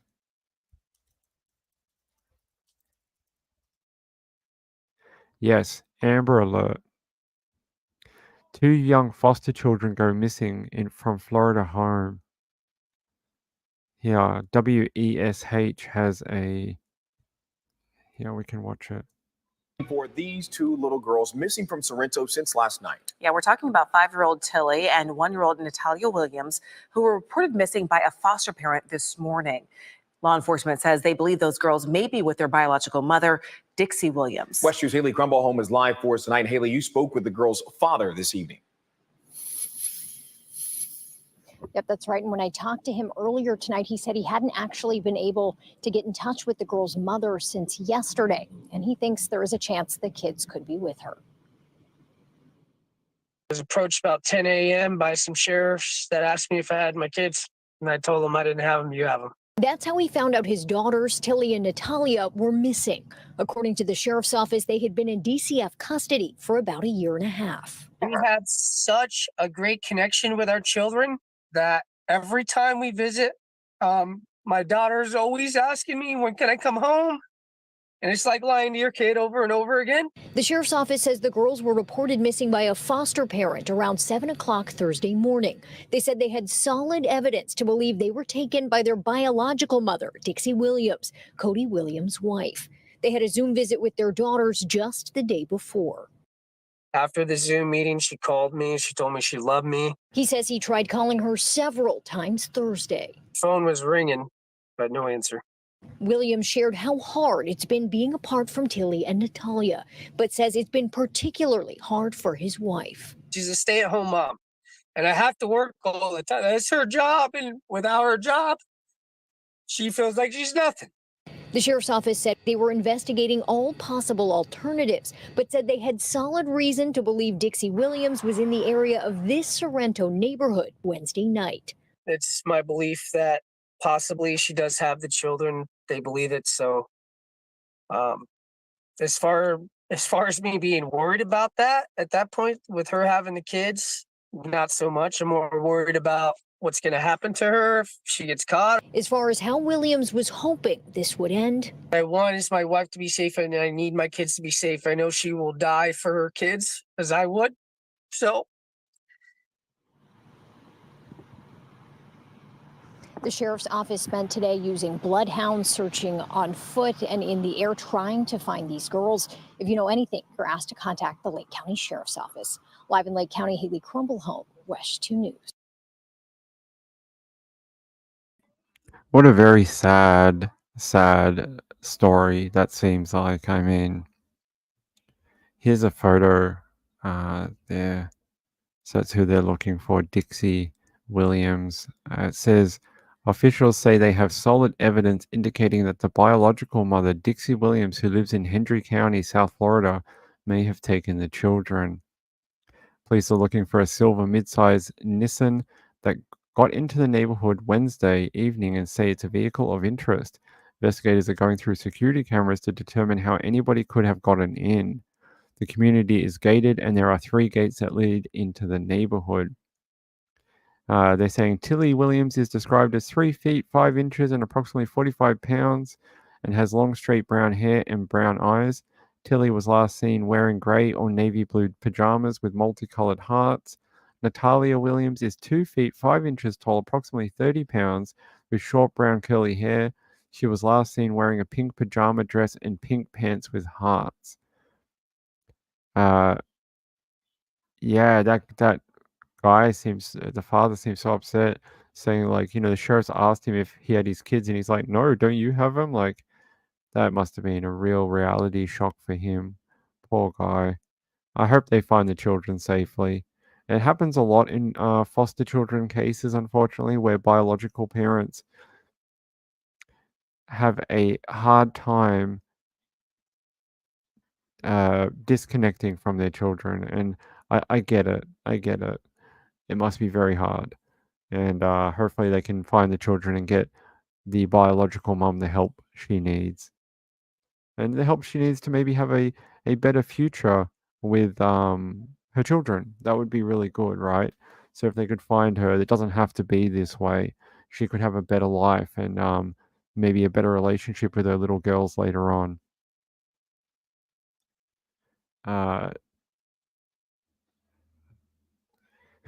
Yeah, you guys don't get to hear her that often, but sometimes. She was on the stream one time by accident. She walked in front of the camera. She's come on a couple of times and spoken on the microphone, though. Seal says our CPS system is broken. Yep. There's been a lot of bad cases come out of CPS over the last couple of years. Gambler says in a town just east of me, the police are on the lookout for a mother and her 3 children. Children's Aid has been involved with them before. There's been contact made with the mother. Okay. Very interesting. I wanted to look at the one that Peekaboo brought up.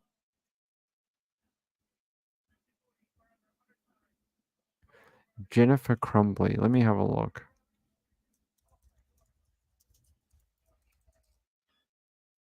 Michigan school. Okay, it's a Michigan one. Wait, the Mason one, both the parents, I thought his parents were held accountable too for his purchase of weapons or whatever. What's the one in Florida?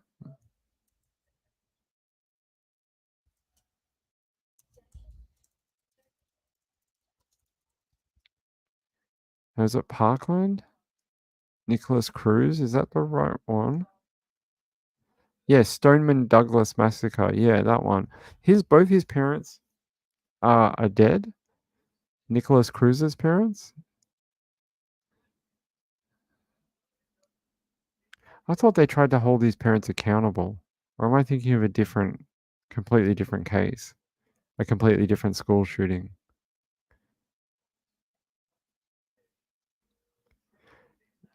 Yeah, I thought they tried to charge his parents or something.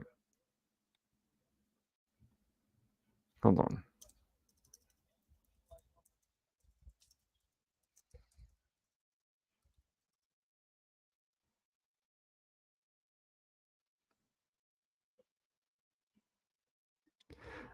Okay. One of you guys will have to tell me.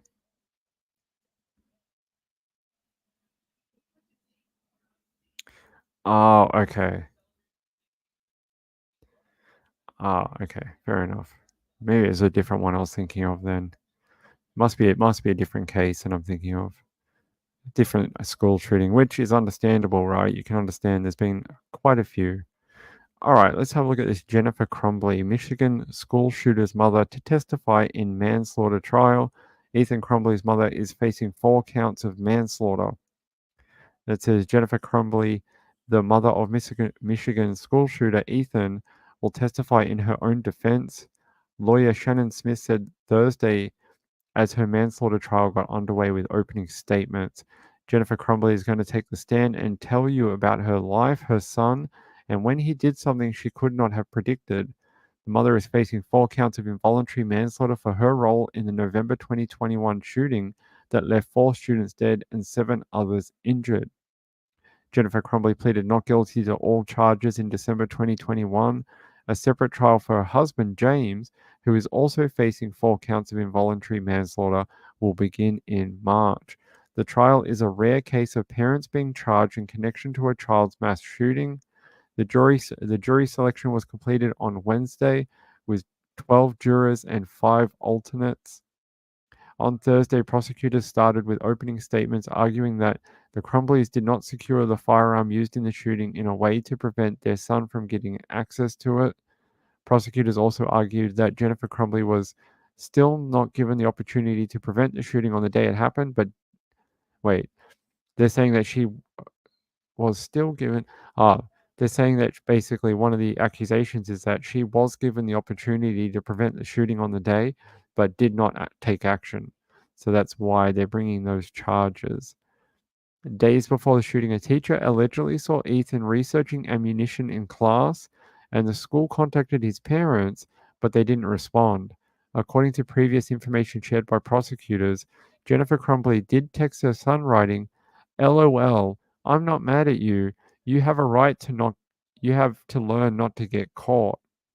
So basically she was telling her son to keep his activities out of sight of the teachers and not get caught. That's not like a parenting thing to do, is it? Should have been like, why are you doing this? How can we get you to not do this? It says hours before the shooting, prosecution has alleged that a teacher saw a note on Ethan's desk that was a drawing of a semi-automatic handgun pointing at the words, "The thoughts won't stop, help me." In another section of the note was drawing of a bullet with the following words above the bullet, "Blood everywhere." The Crumblies were called to the school over the incident and said they'd get their son counseling, but did not take him home. Oh my God. So I'm actually interested. Does the chat think she'll get convicted or both parents will get convicted over this? And what do you think about them bringing charges over parents who don't don't take enough of an active interest in a parenting role in their son's life, and then they commit crimes like this and murders. I'm interested to hear your thoughts on this. Potter says her lawyer is a hot mess.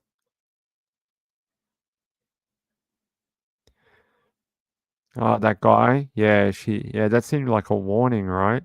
The way he phrased it almost seemed like a warning. Marilyn Landis says the culpable. Okay.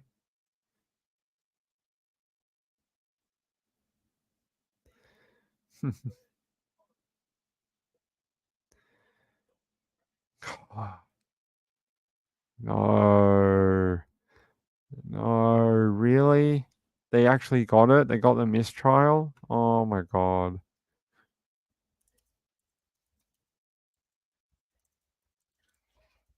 Oh no. Oh, they did. How did I not see that before we came on air? It must happen when I was asleep last night. Because I went to bed really late and then I got up. I only got up 40 minutes before we did the live show. And I came straight on the air to help do the show. Oh no. They actually did. They've declared a mistrial. Let me see if I can find something for you all to see this. Is there a small one we can look at? I'm trying to find a small video that's not like 9 hours long.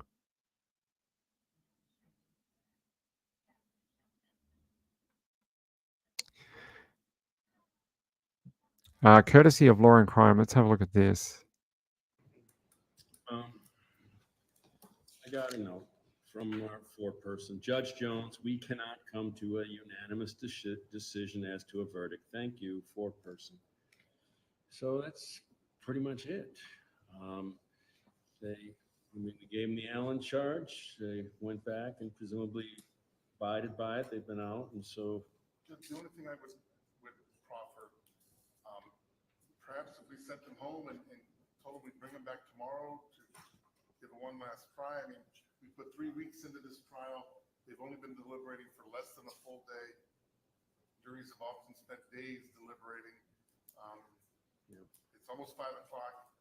I mean, if Your Honor's inclined to think that way, or if you want to just go ahead and. Your Honor, if I might. Yes, sir. I would assume discharge the jury at this point. Let them go home. Okay. It has been a long trial already. Yes, Your Honor was worried about the time. They've been here almost a month. Courtesy of Law and Crime.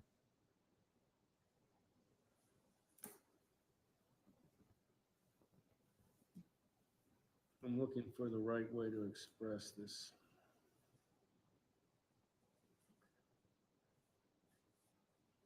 To me, it's disappointing that we go through this lengthy process and don't get a result, one way or the other. And there's been a lot of time, money, effort, stress, you name it. Everybody's worked very hard, and it's been almost 3 weeks, and you would hope at the end of that process you would get a result. We haven't. I understand the state's suggestion, but I'm disinclined to do it. I'll just fall back on a couple rationale. First of all, when I've been faced with these situations, and they do come up now and again, I give them the Allen charge. They are unable to reach unanimity. That's pretty much it. And plus, even the charge itself, and I'll go back and read it, says, if I'll declare a mistrial if you can't reach a unanimous verdict. I think it would be disingenuous and counterproductive and not fair. So basically, the judge is saying that they outlined that from the beginning. If they couldn't find a unanimous verdict, that he would have no choice but to call for a mistrial. Really interesting. Yeah, guys, ladies and gentlemen, I literally had that boosted. I have a volume booster that I use for you guys. So a lot of times when I play video, I'll boost the volume so it's a lot louder for you and you guys can really hear it. I've never ever put that booster more than about a quarter or a third of the way up. I had that all the way up to 100% boosted. Like I could not go any further and it was still quite quiet. That was just Law and Crime Source. It wasn't that great. No, I haven't. I got to admit to you all, I'm not a massive trial person, and that's why you may think it's weird that I'm so invested in the Patterson trial. But it's because I started that case from the start. I was there the day the news broke. I've been there the whole way through it. I've reported on everything to do with the mushroom murders from day one, and I want to see it through to the end. But a lot of other ones, I don't tend to watch a lot of the trials, and I don't know. Maybe I'm just not a trial person, but sometimes if I can find one I'm really interested in, I'll watch it. But if I can't get into it, I tend to not. I just watch bits and pieces. You're like, you're a bad true crime reporter. No, my ADHD doesn't let me do it. Give me 1 second, everyone. I'll try and find something better for you.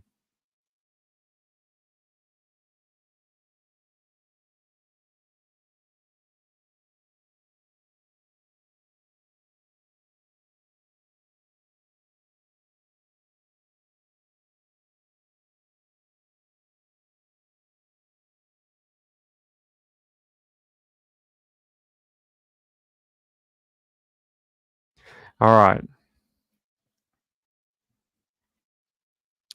Emily Knob, hey, how are you? Emily says, I watch recaps of trials mostly. Too long for me. Yeah, me too. I'll watch like the roundup at the end of the day, or someone will release an article, sort of like the best bits of the day. That's sort of because by the time I wake up in the morning, in Australian time, the trials are over. The trials are done for the day. They finish at 4 o'clock. So by the time I wake up in the morning, they're done. They get finished at about 4 a.m., 5 a.m. in the morning, Australian time.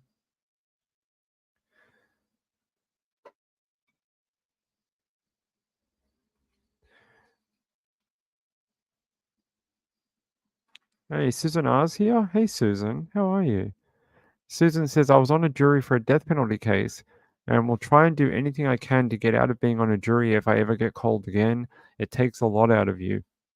Susan, thank you for your service to your civic duty. I mean, it's a hard thing to do, and a death penalty case would have been insane to be on. It really would have.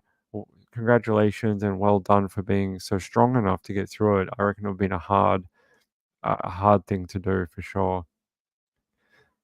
Yeah, it's a big time difference, Harley. Very big. So, like right now, it's 2:57 p.m. in Australia, and for you guys, it's almost, if you're Eastern time, it's almost 11 o'clock at night, 11 p.m. All right, you guys want one more story and then we'll wrap up for the night? Hope you've had a good stream tonight. I tried to do my best, even though I only woke up about 50 minutes before I went on. I haven't even had breakfast or anything yet, so you guys come first. I always try to do my streams before anything else. All right. Let me see if I can get one more story for the night. That Amber Alert, I hope we get a good resolution to that for tomorrow. I hope when we wake up tomorrow we have good news.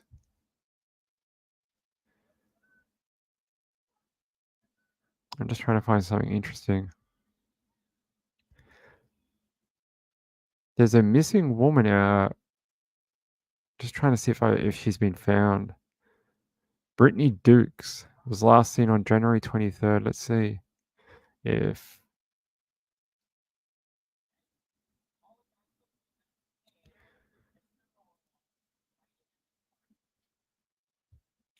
there's a missing woman. I'll show you. But then when I search her name, they say that there's also been remains found nearby. So I'll play this little thing for you. A woman from West Carroll Parish is missing. No one has seen or heard from Brittany Dukes since Tuesday. The sheriff's office there says her house in Forest, Louisiana, caught on fire that day at about 6 in the evening. They say Dukes wasn't home at the time, but her car was there. Authorities say the last time there was activity on her phone was sometime before that fire. Now, if you think you've seen her, contact the sheriff's office at 318-428-2331.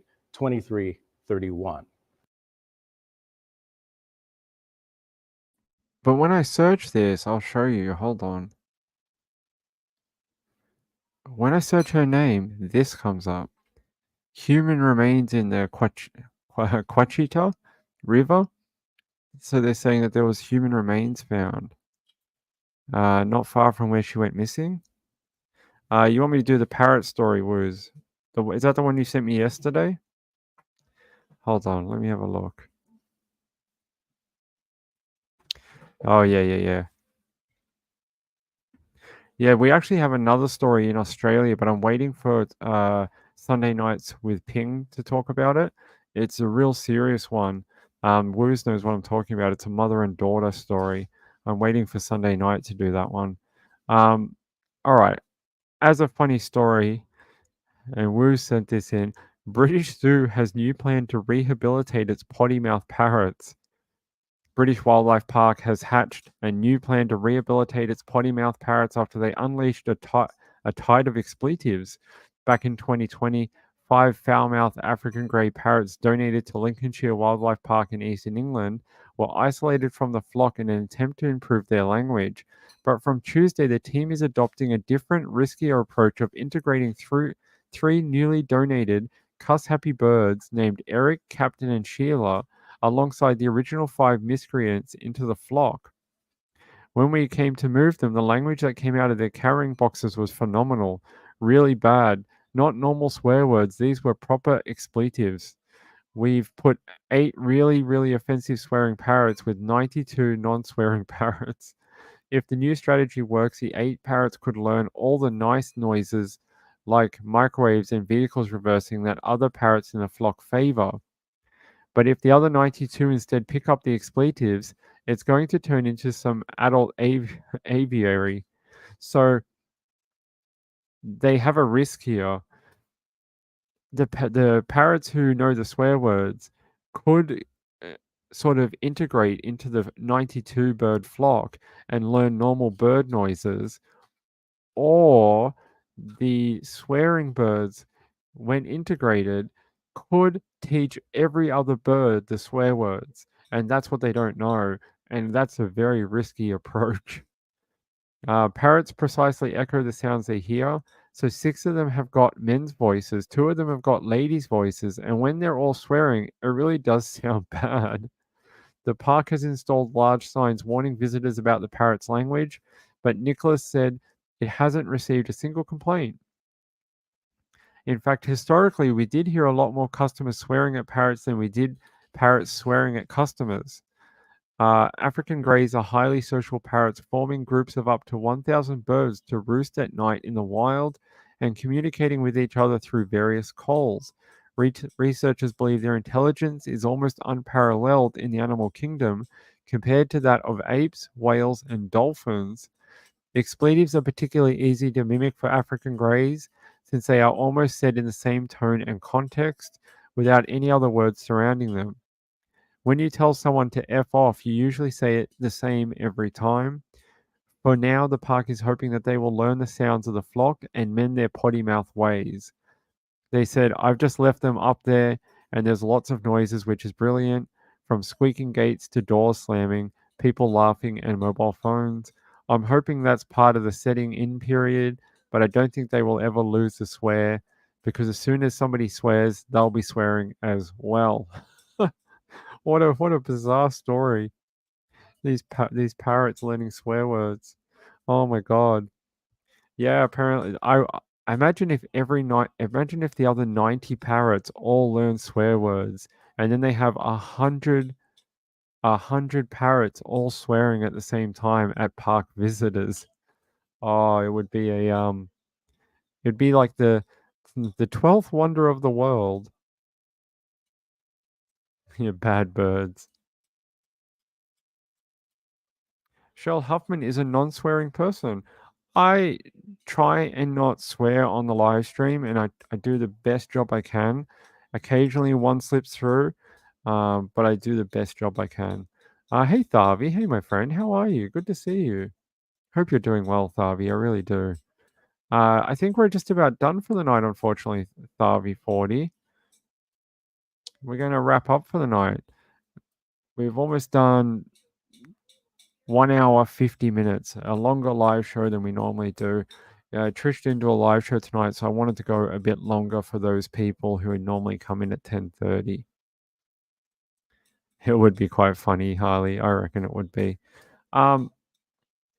Again, thank you to all the new subscribers. It's amazing. 620. I could never have dreamed of anything like that when I first started this channel. I'm so thankful and so impressed. And thank you to those people for subscribing. I really do appreciate it. And to the people who are here every night, in and out the chat, I really, really appreciate it. It's great. And I love speaking to everyone. I get to see so many different people and talk to different from around the world, different suburbs and states and stuff. It really is amazing. To the people who support the channel, send in donations and things like that, I very much appreciate it. It's been a big transition over the last month to this new setup and things, and that has really, really helped out. Thank you very much. Oh, 621 now. Thank you. Thank you. I appreciate it. Whoever 621 was, welcome. Welcome to the channel. I really appreciate it, and I hope to see you in the chat sometime. I know we had that lady here tonight. Seal. Hey, Seal. Thanks for being here. And thanks to all the people who are here every night. People like Harley, Robbie, Diane Marie, Susan. I mean, there's so many. Candy, all my friends, Woos and Marjorie, Shirl. There's so many people. Harley. I mean, if I Laura, Potter, there's so many people, so many great people in the chat each night. And it was lovely to see Sleuth Mom here tonight as well. I hope you're doing well, and I hope to see you again. Come drop by sometime. Maybe you can come on. I wouldn't mind having you discuss some cases with me. You do a great show, so maybe we can do something like that one time.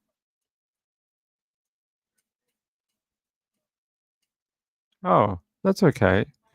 I Hate Morning says, sorry, Ping, it was me. I keep getting unsubscribed. Well, there you go. Hey, 621. It's great to have you. I Hate Mornings. I've never seen you before. Good. Look at this new person. Look, a new person. No, I'm just joking. Love and hugs to everyone. That's right, Laura T. And Laura T, I hope you get better soon. I'm so sorry to hear you've been struggling with the flu. That's it for tonight. It was a great show. I had a lot of fun. I'm sorry I was a bit croaky at first. Like I said, I only woke up in like 50 minutes before the show. It took a little while for my voice to settle in this evening. That's it. Happy Australia Day to all my fellow Aussies. Have a great day. Enjoy your public holiday. And we'll be back tomorrow night with more true crime on Nights with Ping, coming to you live from Melbourne, Australia. Good night, everyone. That's it.